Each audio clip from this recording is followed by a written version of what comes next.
Bismillahirrahmanirrahim. Assalamu alaikum. Good afternoon and welcome to Sports Extra. I'm your host Ahmed Nawaz with the latest roundup of sports today. We've got the semi-final lineup completed finally of the ICC Men's T20 World Cup 2024. What's more interesting is the way the last semi-final lineup unfolded for us as well.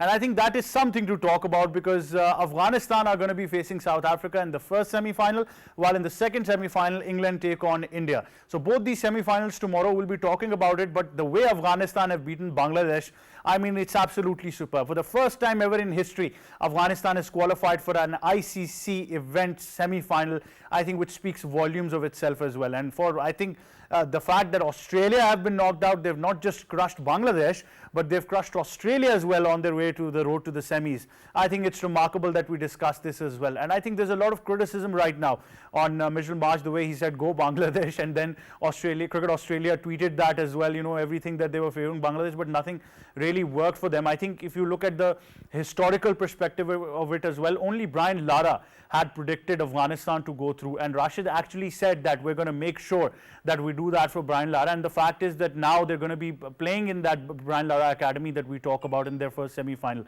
So I think that's more interesting as well.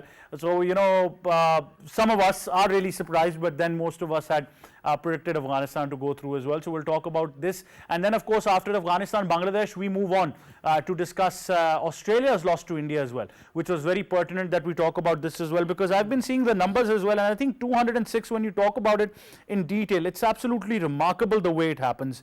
The fact is that India, the way they've played was absolutely superb. But, you know, when you talk about that energy, that, you know, grit and determination, we'll be talking about that in detail as well.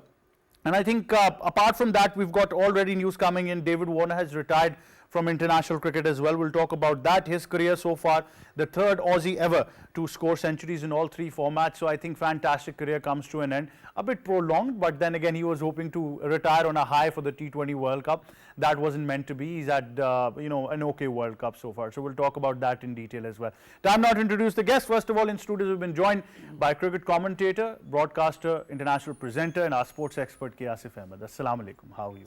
Walaikum Assalam, Ahmed. I'm very well, thank you. We've also been joined by a sports expert, Mr. Ali Mehdi. Assalamu alaikum. How are you? Walaikum Assalam. I'm very well, Ahmed. And also joining us is senior cricket expert and commentator, Leena Moin Aziz. Assalamu alaikum. How are you?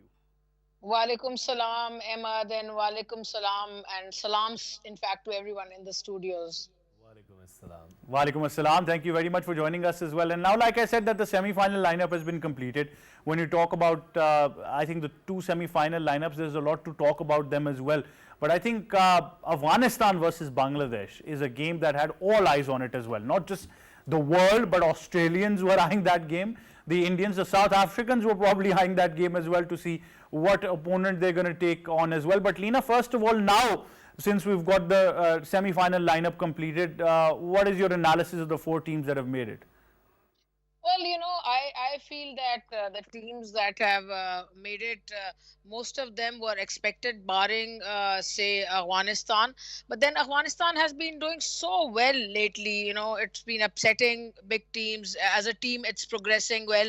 Under Jonathan Trott, it's doing really well. He's a very sane former cricketer to run the team.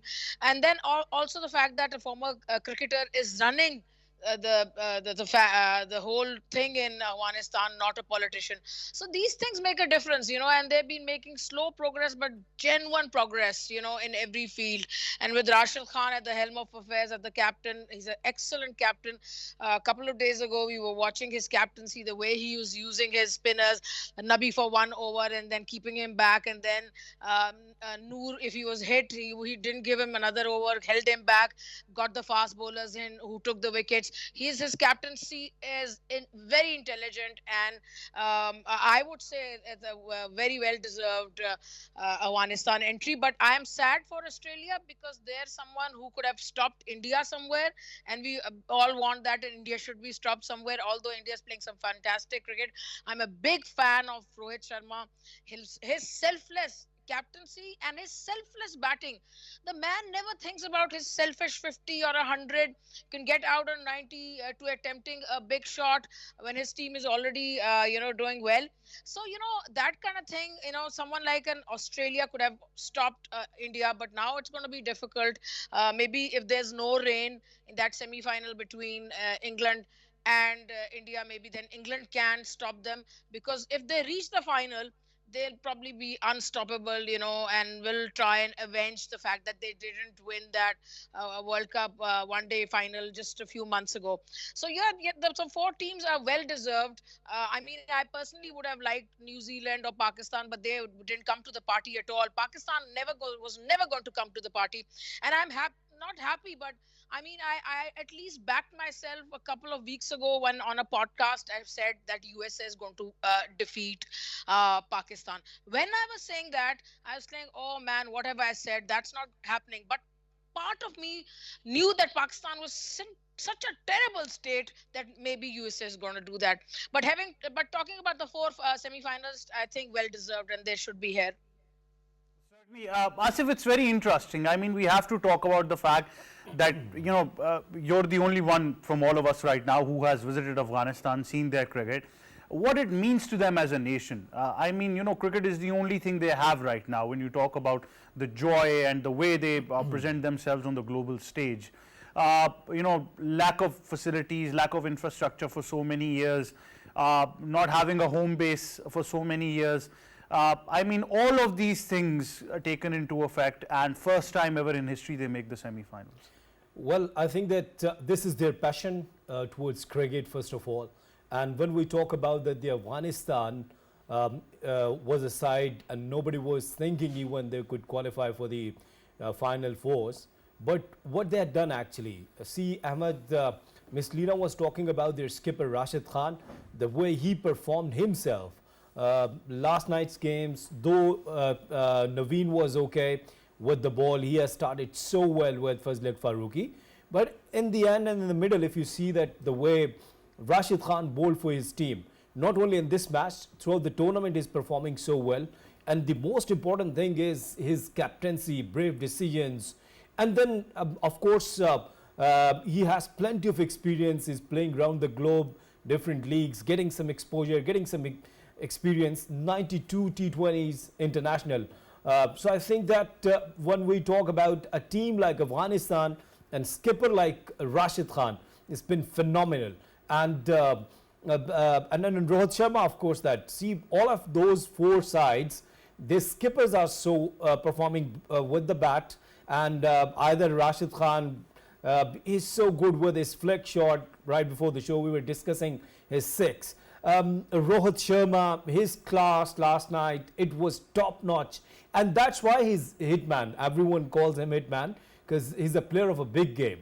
So when the entire teams, the entire four teams, they're bowling and batting so well. Their cricket is phenomenal, and their team combinations. Let's talk about the team combinations now. South Africa, their batters, bowlers, spinners, are absolutely amazing. And Afghanistan, I must talk about Noor. The way Rashid Khan was using Noor on and off, that's really important. You know that this is called that the circumstances awareness, that what's going on, where you're using your key bowlers to take wickets, where you're using your key bowlers to put pressure on the opposition.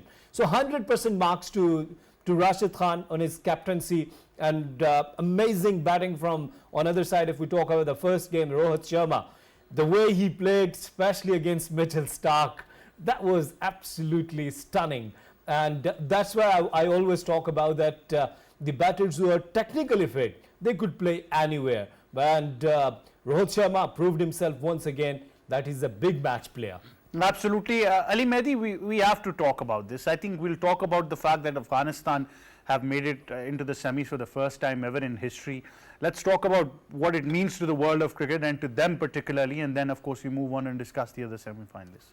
It means everything to Afghanistan. Look, this is something which has been happening for a while. I mean, Leena said it, Asif Bhai also said it. Afghanistan have been on the periphery for a long period of time. You know, they've been doing this for a long time. They didn't just beat England, they didn't just beat Pakistan in the World Cup, you know, by fluke. They have been working towards this for a side. They're a side which are very unified right now, have an excellent coach over there, and have players who have been individually performing but playing as a team.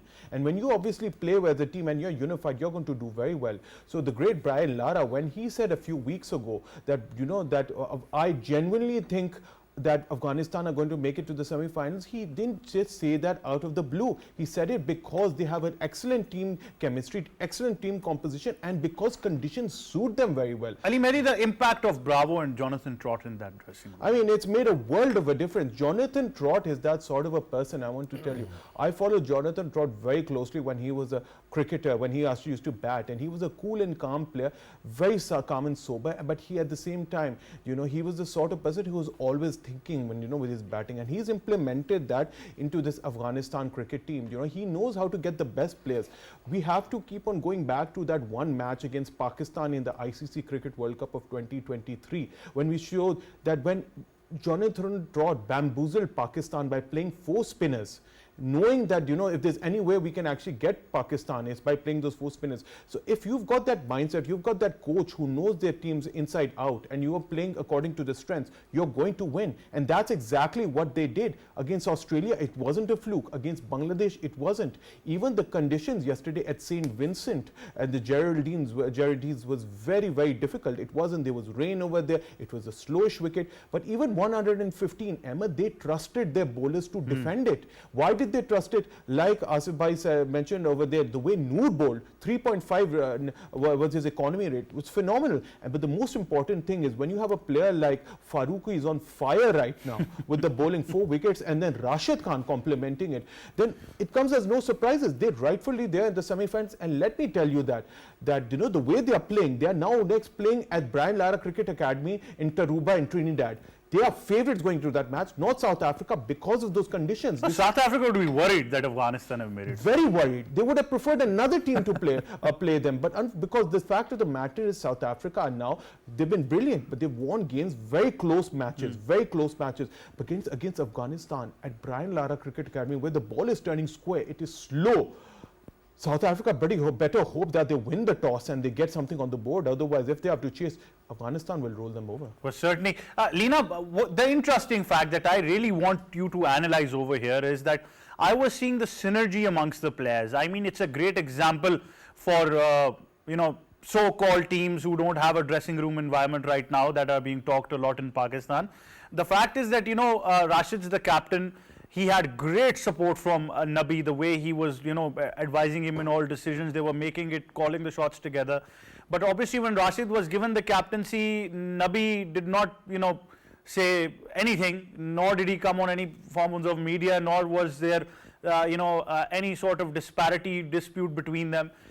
Even when Nabi was the captain, Rashid was in great support. Even, you know, apart from Nabi and Rashid, other players as well have no issue with anyone being the captain. It's all about the team. The only thing I've observed throughout the tournament for this Afghanistan side is that they are the team who is playing as a unit right now. You hit the nail right on its head, Ahmed. And Ali would know this term because it's a very football term, band of brothers. So right now, this Afghanistan team, as you pointed out, is playing like a band of brothers. They're absolutely gelled.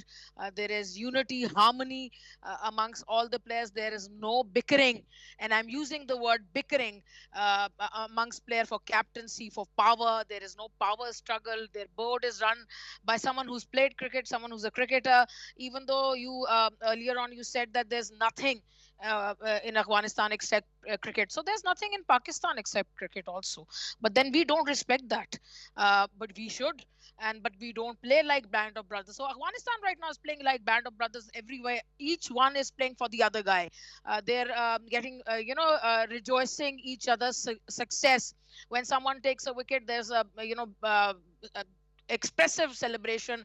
Someone gets a 50 or a 30, or whatever achievement there is, celebration. So the word band of brothers is very, very, the phrase is very important, and that is what sport is all about, whether it's cricket or football. If you don't play like that, if you don't play like a unit, if you don't gel well, then of course, take the example, for example, I'll give you Rohit Sharma's Pandya's example. When the IPL was on, there was news that visibly Rohit Sharma wasn't happy with Pandya, vis-a-vis what happened with the Mumbai Indians captaincy scenario. But now, since now they're playing for their country, they have that badge on their chest. They've forgotten everything about it. Now they're playing for the country. When IPL will come, they'll talk about that then. Right now, there is absolute harmony in the Indian camp. There's harmony in the Afghanistan camp. There is harmony in the South African camp, and in the English camp. That is why these four teams are in the semi-finals. There might be other reasons, skill sets, and yes, execution and form and all those things, but the main thing is that harmony and being, playing for each other and being that band of brothers. And that, I feel, is absolutely important, and the sooner we learn it, the better. Not just the Pakistan team, but also the cricket board. There are other things they should learn, but they will never learn because they don't have that capacity. But at least learn the band of brothers formula. The best part about Leena is that she has become great at sarcasm these days. And I think a lot of that credit goes to the Pakistan cricket team, who have made us develop sarcasm as the only way of living life. Isn't that so, Leena? Absolutely, and it's not just now. I mean, as I was saying, that the Afghanistan team is slowly rising up. This sarcasm is also slowly building up inside of not just me, but everyone. It's the difference is I have the guts to say it out loud, and some people won't have the guts because they'll be scared of this and that. I am not scared. I am only scared of Allah, and that's the reason I can bring all this forward. But this is all building up inside. I mean, imagine 4 or 5 chairmen in 5 years. Imagine captaincy changing hands like gloves, and all this, of course, and we're a downtrodden nation. We suffer in every department, and cricket is the only thing that gives us happiness. So when that is not even giving us happiness, of course, all this is going to come from God knows, all over. I agree, but I think, Asif, I have to talk about this fact. Look, the fact is that throughout this campaign of the World Cup, Alina mentions it brilliantly. The point which is important right now to mention is that there were so many problems going on with BCCI and the Indian cricket team. We talked about Pandya, Rohit's dispute, whether Kohli would bat open, Shubman Gill being dropped, Rohit Sharma's choice of bowlers, or the way Dravid was given the surety that he's going to have the squad he wants. We actually thought that they're going to have problems. But in fact, when you look at these sides around the world, India looks like they're right now the best gelled up unit. Let's be honest. Apart from that, Afghanistan as well. Well, Ahmed, I think that first of all, I understand that everyone is dejected and everyone wants to talk about cricket, that what's happening in Pakistan, as Miss Leena was expressing herself. I strongly agree with her that why she's talking about, because she is a commentator, she knows cricket, she talks cricket, she's the lady who eats cricket, sleep cricket every time. So I could understand that. But the problem is that right before the World Cup, when you have changed your skipper, then you have actually started and opened the Pandora box for your cricket team to go behind the conspiracies. And this is what happened, and this is what we are facing, and this is what we are discussing. We have taken an example of India right before the World Cup. Their cricket pundits, their cricket experts, their commentators, they were talking about the policies. And right before the World Cup, the Pakistani cricket pundits, they were just talking about the captaincy. And even, let me take some name, even, that the Shahid Khan Afridi, a big name of Pakistan cricket, he has started this discussion that bringing back Babar Azam is not a good decision. Everyone knows that was the worst decision from Pakistan Cricket Board, but when it happened, now support your team. Okay. And right before the World Cup, this is what I had said, that very less chances that Pakistan could qualify for the last 4 games. This is what I said in this program. If Pakistan could have qualified, that was fluke. And I'm quite sure that the people who are talking about now that what happened, they didn't know that the selection was not on merit, first of all. Even the skipper, you have removed Shaheen Shah Afridi without any reason. You brought Babar Azam without any reason. I think these kind of decisions, they put down the morale of Pakistan cricket team, and then you brought Imad Wasim, and we have watched that video, what's going on between Imad and Babar. They've started, a discussion, even harsh talk during the net practice. Can I add something, Asif, if you Yes, allow sure, me? I want sure, you to sure. analyze this as well. Somebody rightly said that what's happening right now is a certain platform. Basically, what they do is they pick players from Pakistan who are not part of the structure and tend to speak about it. But we're going to go towards a short break. We're going to come right back at that.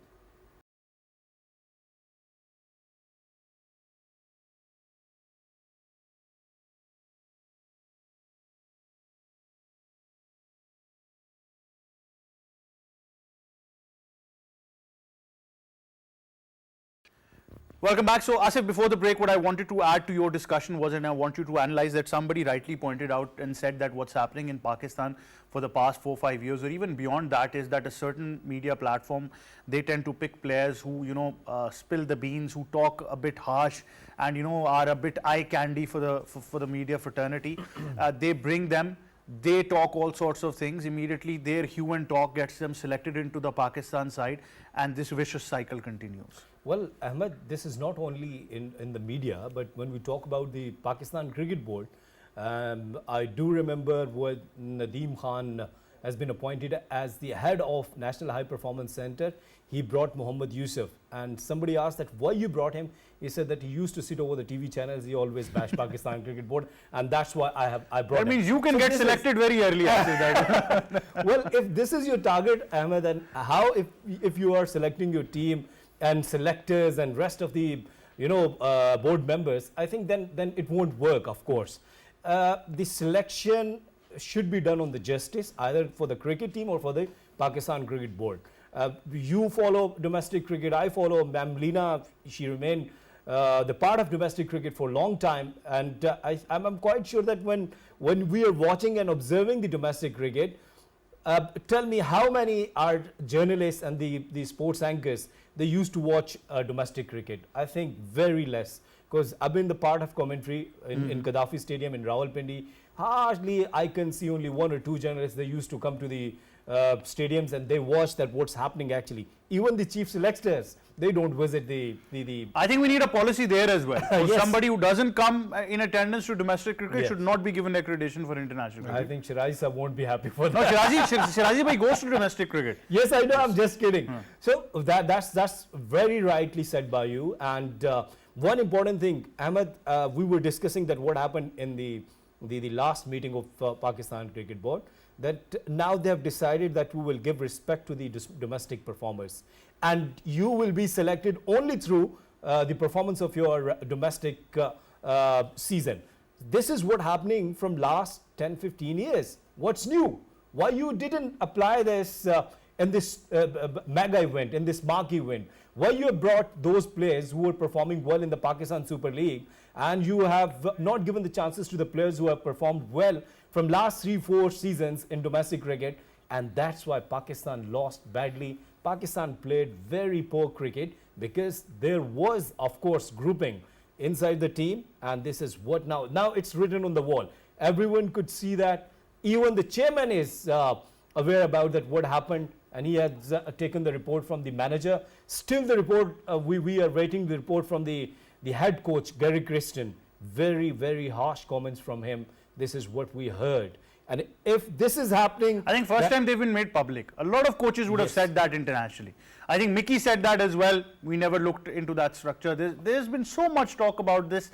Ali Mehdi, look, I think what Asif has pointed out and what Leena rightly said as well, that right now when we see these semi-finalist teams, I mean, apart from India and England, who've got a great structure, you talk about South Africa, they've had problems of their own. Afghanistan have no infrastructure whatsoever. But the fact is that camaraderie, the mindset that has been developed, where the players are accountable and whatever happens, is something that we at least need to worry about where we're going as a cricketing nation. Look, if you talk about Pakistan compared to these four teams, honestly, we are going in the opposite direction. We're regressing. And we've been doing that for a while. And the writing has been on the wall for a while. Look, here are four teams, like if you talk about excellent systems, England has the best system in the world. County cricket, T20, and they also have the T20 blast too. Then obviously the 100 over there. Everything goes very smoothly and everything comes on merit basis. You talk about the white ball cricket, they're excellent white ball cricket, T20 World Cup defending champions, excellent test cricket where they've had a revival. They won the 2019 World Cup too, and then in 23 they've been doing well in that too. And then obviously you talk about India, who's been regularly actually been coming to semi-finals and finals. Yes, they have that mental block. They haven't won, been able to go that extra step and win a tournament, but at least they're getting deep into tournaments. You have to look at the positives. Semi-finals, final, they're doing extremely well too. And then you talk about the two other teams. You talk about Afghanistan, and we already spoke about it, the camaraderie, the unity, skill set, the team, and the coach is getting the best out of the team. And then at the same time, South Africa. Now, South Africa is a prime example for you, a team which hasn't made any semi-final for the past 10 years. Finally, they've made it. Why? They've had a very difficult 10 years in which they've had legends of the game which have exited the game too. They've had domestic problems, financial issues. They've been under the pump. There was a series against New Zealand. Their best players didn't go for that. So obviously the world was attacking them. But at the end of the day, this team has come together. Aiden Markram has done a phenomenal job. You're talking about the coach. The coach actually didn't select, I think, one of the best white ball players in the world in the form of Rassie van der Dusen, which I thought was a shock. He didn't play in this. But despite all of that, they have come together and they've played excellent cricket. They've been the only team to beat. One of the teams who beat, favorites, England over there too. And then, they got over the line against the hosts. They've gone through the fire. But, the fact of the matter is, they're in the semi-finals. And all four teams deserve to be there because they played excellent cricket. Whereas Pakistan, they're in the opposite direction. Even for Bangladesh, they'll be disappointed not to, have a great performance in the Super 8, but at least they qualified for the Super 8. So I think that really puts the bar really high for them as well. But on that note, we've got very interesting things to talk about when we talk about Afghanistan's road to the semi-final. Let's take a look at the highlights of their game against Bangladesh.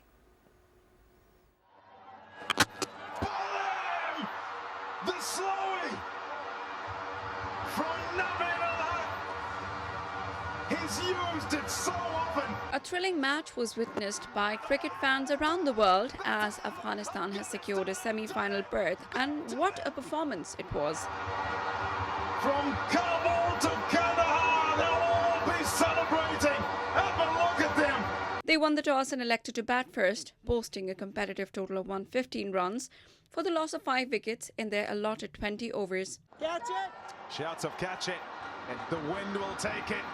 Rahmanullah Gurbaz, the young opener, played a blistering knock, scoring 43 runs off just 24 deliveries, including 3 boundaries and a 6. Zardan and Umar Zaig chipped in with valuable contributions, scoring 18 and 10 runs respectively. Bangladesh's Rishad Hussain was a pick of the bowlers, taking 3 wickets for 26 runs, while Taskeen and Mustafizur Rahman claimed 1 wicket each. The Afghan batting lineup showed great resilience though, and their total proved to be a challenging target for Bangladesh. And what a collapse it was! Bangladesh's batting lineup struggled to cope with the Afghan bowling attack, with only Litton Das showing some resistance, scoring an unbeaten 54 runs off 48 deliveries, including 5 boundaries and a 6. But the heroics of Rashid Khan and Naveen ul-Haq proved to be the difference, as they backed 4 wickets haul, restricting Bangladesh to 107 runs. In the end, Afghanistan emerged victorious, winning by 8 runs via the Duckworth-Lewis-Stern method. What a thrilling encounter, folks. Naveen ul-Haq was deservedly awarded the Player of the Match award for his exceptional bowling performance. Afghanistan will now face South Africa in the semi-finals, and we can't wait to see what promises to be another cracking contest. What an exciting game of cricket. In that report you saw it as well, and I often say this, that you can, at this day and age, you can judge when a team is there to win, and that's what we've seen from Afghanistan throughout this tournament as well. But Lina, we have to talk about how they've matured as a side as well. If you look at this particular game as well, they realized what was up for grabs. Even if you remember their game against Australia, the tactical decisions, some of them, and I even told people that I don't think against Australia it was somewhat of a miracle victory. They really calculated their bowling changes as well, the way they were bowling, not feeding it, taking pace off the ball as well. They knew how to get David Warner. He's most vulnerable on that square leg region on his pads. He tends to just flick it, and that's where where they got his wicket when he was bowled through the legs as well. So there was a lot of tactical changes going into this Afghanistan team. Yeah, against Afghanistan, Rashid Khan used 8 bowlers and used them very cleverly. Like I was saying before, he used Noor for 1 over. He's a bit costly, pulled him back. Then used Nabi to get that wicket, I think Warner's wicket, and then pulled him back. Used himself sparingly, got in the fast bowlers, asked them to bowl into the pitch, into the wicket, and then, get that kind of help from there and get wickets. So he's very intelligent, and the homework is great, like you're saying, the management, the coach, Trot, Bravo, everyone pitching in, and then captain understanding his role. So it's a great team with right now, like the band of brothers philosophy, and then the homework and the coaching staff and the captaincy and the captain coming leading from the front, taking wickets. Gurbaz cashing in on his form, understanding the wickets. The wickets here, Ahmed, are a bit sluggish. They're slow. They're not meant to be T20 wickets, but these are the wickets they have. So they're not just complaining about it.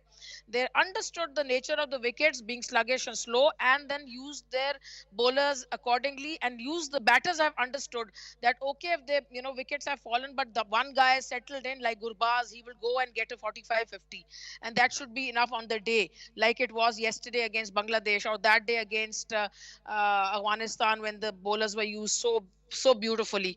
So they're a complete team. And also earlier, you guys were talking about selectors not coming to domestic matches. So I'm a witness of the fact that I was commentating for the Pakistan Cup in Multan, and Mohammad Wasim was there all the time, attending all the matches, looking very proactive. He even used to come to our commentary box, watch the games from there, go down, talk to the players, be proactive, and look totally interested.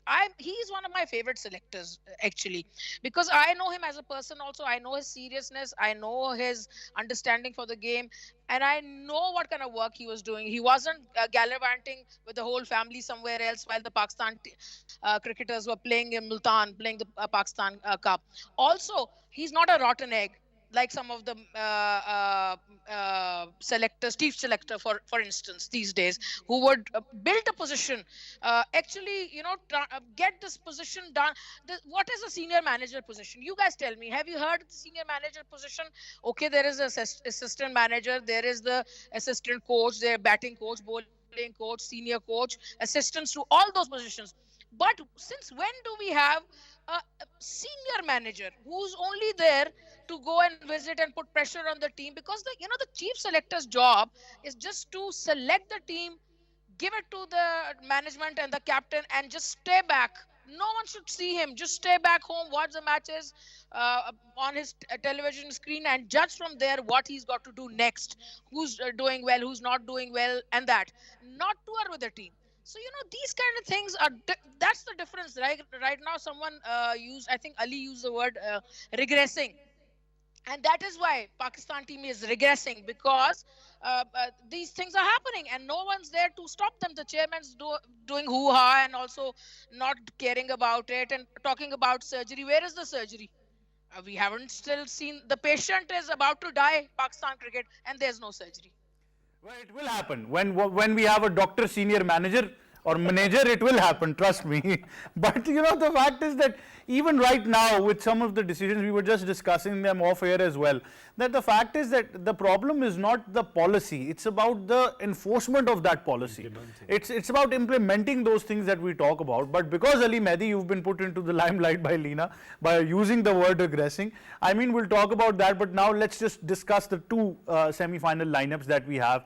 South Africa, I think, gaining that advantage because they're unbeaten in the tournament, but they got to face Afghanistan, something that sides would dread at the moment with the momentum Afghanistan have. And then the other one, India versus England, which seems to be a final before the final.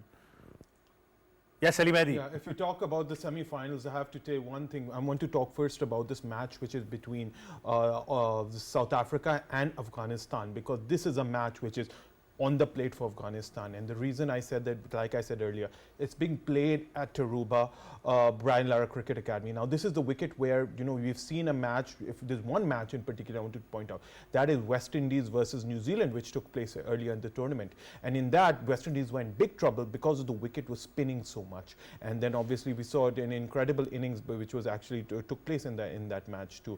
But the fact of the matter is, now if you look at this match, you know, it's genuinely a slow wicket. And if you look at the matchups, you know, South Africa will need to win the toss and will have to get something on the board.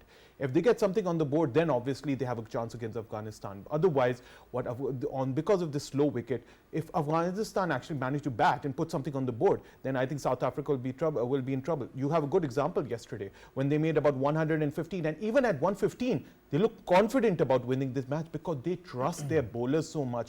All those bowlers are bowling so well together. You talk about Nabi, you talk about Naib, Gulbadin Naib, whatever his antics did, and then Farooqi too, who's been absolutely brilliant, and then Rashid Khan, the way he's been contributing, there's so much confidence brimming in that bowling lineup, that bowling lineup, the confidence goes, and he also is actually also filters into the batting lineup. So they are in form. But then at the same time, South Africa, the best death bowling we've seen in the tournament too. You know, so many matches when you talk about England and you talk about against West Indies, they've actually won these close matches too. But let's watch that, you know, those antics of what happened in the game. We've got a video on that as well. Let's take a look at that.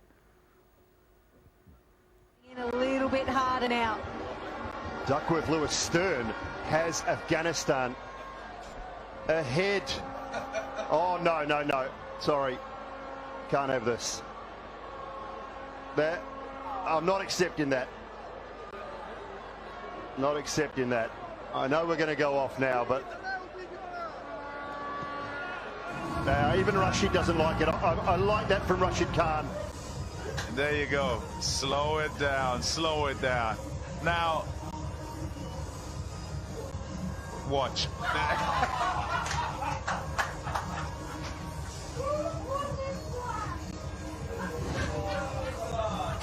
Emmy, Oscar. Well, I know There you we're go. all laughing, and it's good that Dust is having a bit of a chuckle. It's coming in a little bit harder now. You know, one of the reasons why I fancy myself being a television presenter with a voice, the fact is that you get to talk so much fun, even for commentators. I mean, Pomi Mbangwa said Oscar. Simon Dools, said that it's remarkable he takes a wicket after being shot. Michael Vaughan took it to social media saying that 25 minutes after he was shot, he took a wicket. He was bowling immediately after. But look, the fact is that inexperienced Afghanistan, this has been happening throughout the world of cricket. Sometimes batters ask for gloves, water comes in, you know, you start discussing with your captain about field changes. You know, we all remember that Shane Warne's story when he said that we were standing and we were talking about nothing at all. I was saying, how are you, mate? How's the family? Something like that. But Afghanistan, unfortunately, were very inexperienced. They didn't know how to handle this. That's one of the reasons why we had Jonathan Trott signaling them to slow down, and that's what happened. But look, the fact is, unsportsmanlike, but it didn't affect the game. Bangladesh didn't lose because of this.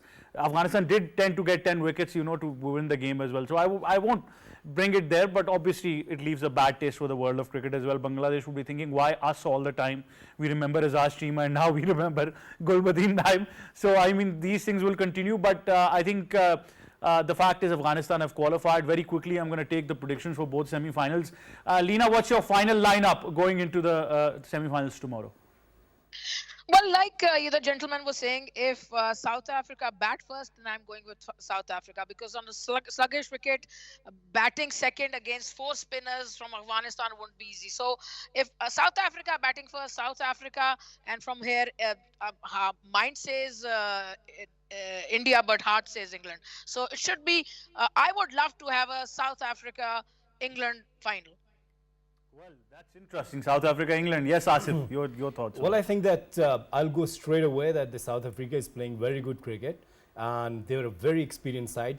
So in India versus England, I'll go with India, and Afghanistan versus South Africa, I'll go with South Africa. Indeed. Ali Mehdi, your particular selections of the semi-finals. Look, if I talk about India, I have to say one thing. India are brilliant, everything. But if you look over the past 10 years, when they come to the knockout games, they falter somewhere. They haven't had a bad game. And I think it's coming soon, either against England in the semi or in the final. So I'm going to go for England, because if there's any team which can actually really match up against India, it's England. And in the other semi-final, it's so difficult one to call. But I want South Africa, but I think it's going to be an England versus Afghanistan final. Indeed, it can be. Well, that wraps it up. Thank you very much, Ali Mehdi, K. Asif Ahmed and Leena Moin Aziz for joining us. From me and the entire team, it's goodbye for now.